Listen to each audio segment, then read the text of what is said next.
How does a 7-time convicted felon that gets sentenced at 17 years old to 20 years in prison, how does he make it here to tell you about it? It's hard to tell you exactly who I am if you don't already know me, because I'm pretty sure you don't know the following that I just had on Instagram. You don't know the influence I had. You don't know the restaurants and stuff I owned in Atlanta. You don't know what I've been through unless you got time for me to sit down and tell you right now. And I'm amazed at where I've come, how my life is. As you can see, I'm married. I got 3 kids. We got a 20-year-old, we got a 10-year-old, we got a 4-year-old. That's my 10-year-old a couple years ago. That's my 4-year-old. That's the 20-year-old behind me. But I never thought I'd live this life. I never thought this was even possible. I remember every minute getting to this point. So let's rewind it back. Let me take you down memory lane real quick with me. I remember it was the early 2000s. I was having a lot of trouble in school. I never made a grade higher than a 40 something. So I was failing everything. And I told my mother I wanted to go stay with my father up in Chicago. And I felt like that would be a better life for me. Then something happened down here and I got in some trouble again. And it was just like the boiling point where like, I gotta go. I remember arguing with my dad and telling my dad, I can't believe you, blah, blah, blah, blah, blah, blah, blah. Because even though I knew who my dad was, I was still raised by my mama. And she was single. So I remember moving to Chicago up there with my dad and didn't know nobody. He stayed in the suburbs of Chicago, to be exact, on the south side. And I went to a high school called Thornton Fractional South. I didn't know not one soul, didn't have a cousin or nothing up there because the rest of his family was from Kankakee. And I remember just being totally new to the situation and where I felt like this is where I can invent who I am and what I'm going to be in life. And something that stuck out a lot to me was down here on the south side of Atlanta going to school. Everybody cut class. Everybody was in the bathroom shooting dice and doing whatever. Immediately upon arriving to that school, I didn't see nobody in the hallways or nothing. I was the new guy. And at that moment, I seen that it was cool to be smart because all these kids living in the suburbs, a lot of them had 2-parent households. A lot of their parents were from the hood, but they moved them out to the suburbs to try to give them a better life. So they weren't green, but they were a little bit more privileged than the kids that I was used to going to school with in the hood down on the south side in Atlanta. So the focus was totally different. And I think that's what changed the trajectory of my life at that point in time, was seeing that it's okay to be a gangster, but be a smart gangster. And up there in school, all my friends, they like to fight or whatever, but they were also trying to get to college or trying to graduate school because that's where all the girls were. You feel what I'm saying? Like that's where it literally, the magic happened, getting through school. So it changed me, and I started making good grades. I started making B's and stuff, and it showed me that sometimes it's the environment. I didn't know nobody, so I didn't have nothing to live up to. You get what I'm saying? I didn't grow up with these kids, so they don't know me. I almost can be whoever I want to be, and that life went pretty well. But then I started, I would come home anytime we got more than a 3-day weekend. I would fly back to Atlanta and come down here and kick it with my friends. So it's like I was living 2 lives.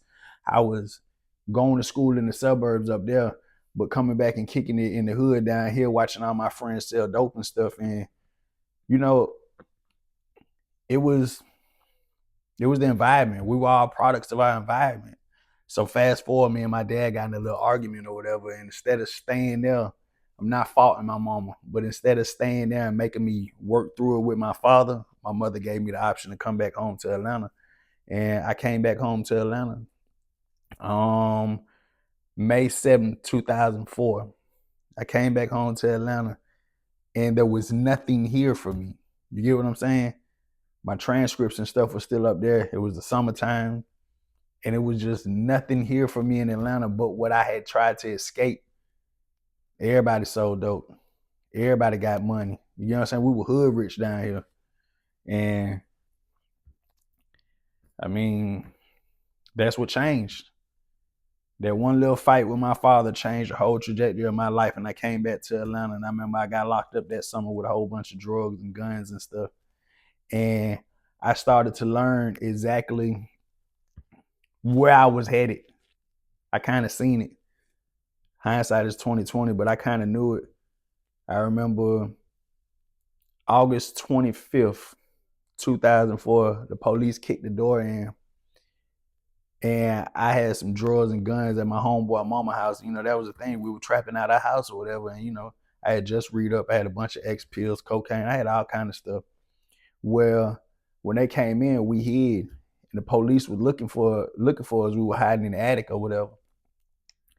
And I remember them actually finding, you know, that they lay looking on the floor. They was in the house a couple hours, couldn't find nothing. We up there burning up, sweating in the summertime. You know how the attics feel. It was dust on the floor or whatever. And one of the officers was like, they're in the attic. So they threatened to throw smoke up there and stuff. So he was like, my homeboy was telling me, he was like, hey, just go down, blah, blah, blah. So, you know, I went over there to the attic. Boom, they snatched me out of the attic. They beat the dog shit out of me, man. They beat the dog shit out of me. Whole face puffy and bloody. They rolled me over and they say, oh, this isn't blah, blah, blah. And they said his name, not mine. So then one of the officers was like, you're going to jump up there, bring him down. Long story short on that, I was only 17 years old. And the police had them beat me so bad. They were asking me for ID and stuff, and I ain't have it. They felt sorry. So they had me sitting on the curb, and they came to get him for a violation of parole warrant, and I didn't know that he had robbed the Wendy's and he had did whatever he had did to make them come look for him. I got caught in the crossfire. They wasn't even looking for me. But I had a car. I had an old school Buick Regal, 1982 Buick Regal, sitting outside, and the car was in my mama's name, and I ain't want to drive. I told him I ain't had no license. I ain't want to jump in the car and drive off, so I was basically sitting there waiting on my mama to come. And while my mama was coming to pick up the car or whatever, because I could have walked away, I heard them asking him, is there anything in the house? He was like, nah. I look over at him and he looking at me. Mind you, I ain't in handcuffs. They don't let me go. They asked him, they said, we're going to search this house. And if there's anything in this house, we're going to lock your mama up for it. He knew I had read up. He knew we had bulletproof vests, guns, and all that in the house. He knew that. Well, long story short, the officer, they had seen this stuff in the house while they were searching. You know what I'm saying? They searching for him.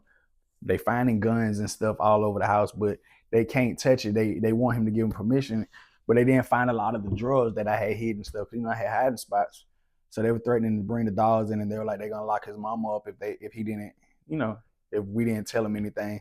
And he stood 10 toes down and said, nah, ain't nothing in there. Me, I had a guilty conscience, and I was always raised by my mama. But my daddy was in, you know, he was in my life during the summertimes and stuff, that a man is a man no matter what the situation is. No matter what you're faced with, no matter what the outcome or the consequences may be, a man must always be a man. And that's what I was taught. So when I heard him basically finna sacrifice his mama and let his mama get locked up for something so he wouldn't get in trouble, I stepped up and I told the officer, and I was like, hey, look, you can find blah, blah, blah. I told them everything. They went crazy. They went through the house. They're pulling out all these guns and stuff. I told them where it's at. They put me in handcuffs, and I went to jail. I ain't have to go to jail, but I chose to. That was my introduction to the system. I remember sitting in jail 4 months without a bond, locked up for everything. I felt good. I can't lie to you. I felt good because the mindset I was in at that time was, yeah, I stood up. Ain't nobody go down for mine. I'm a man. Yo, I took my own charges. That's why I took pride at.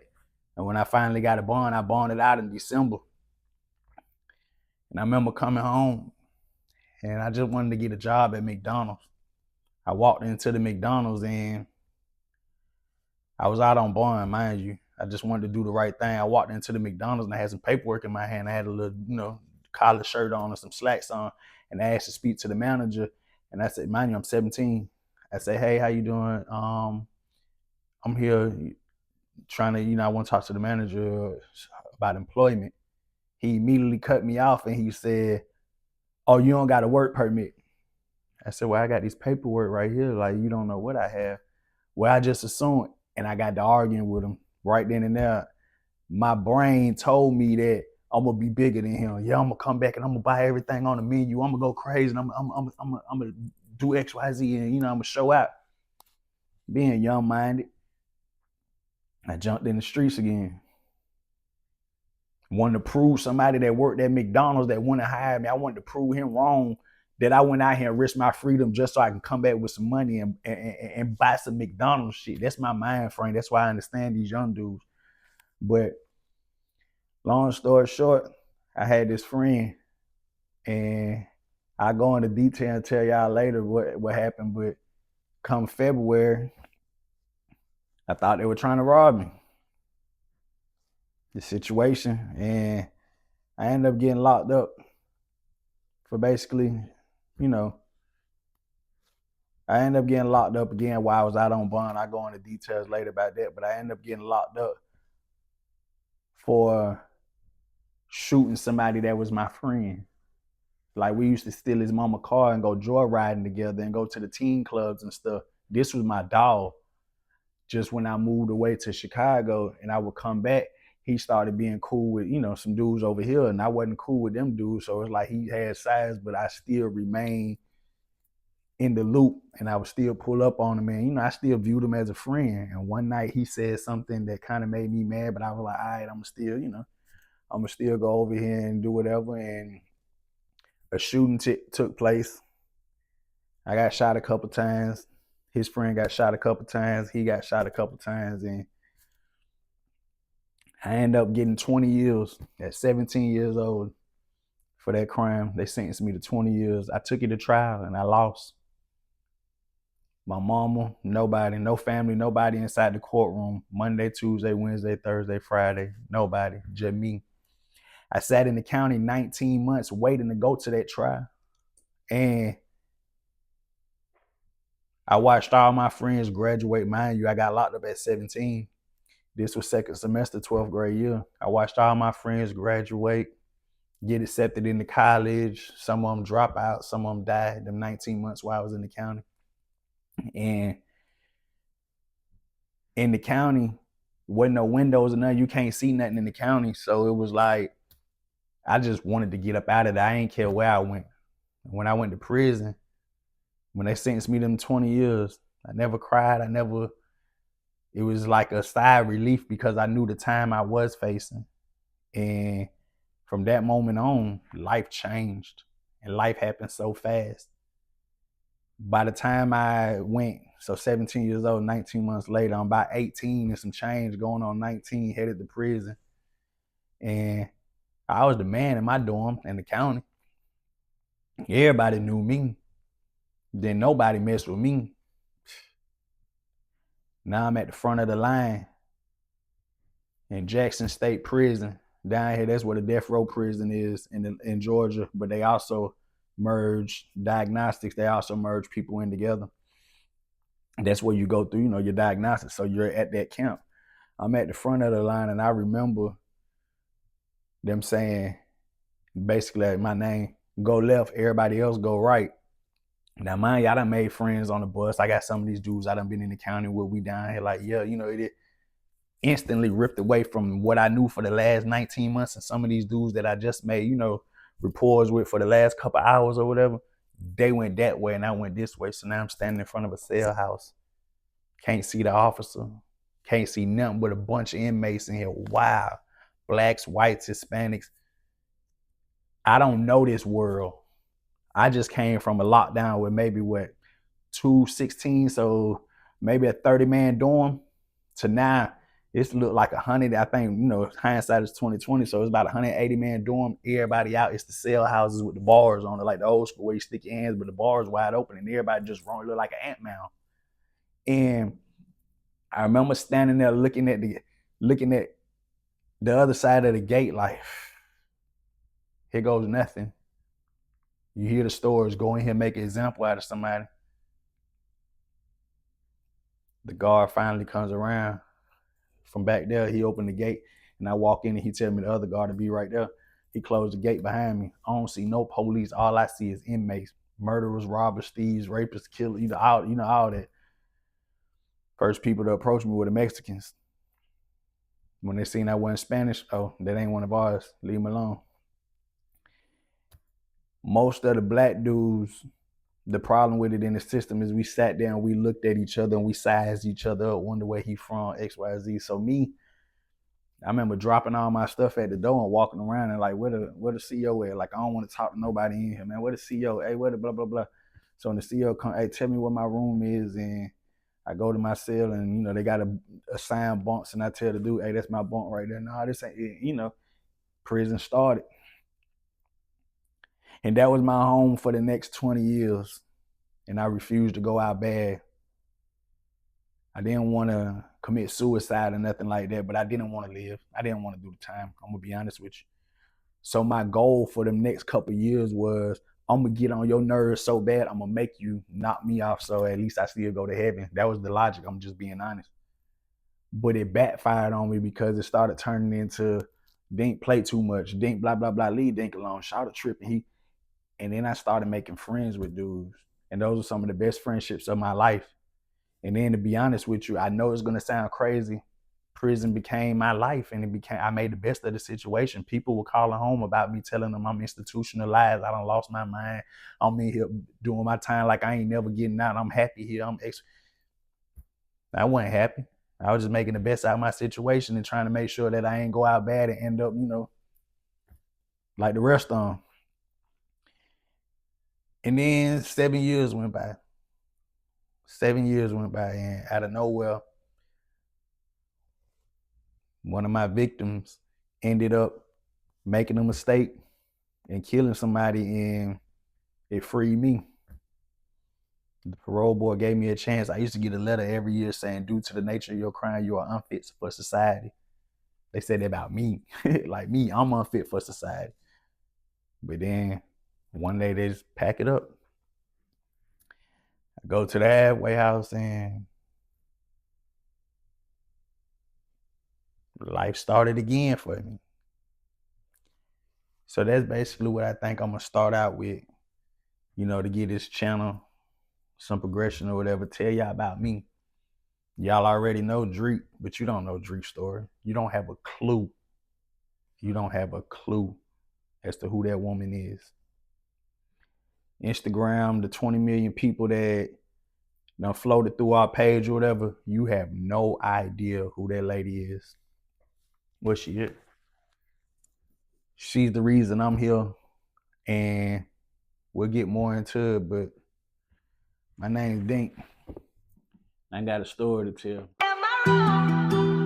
But together we could be something for real.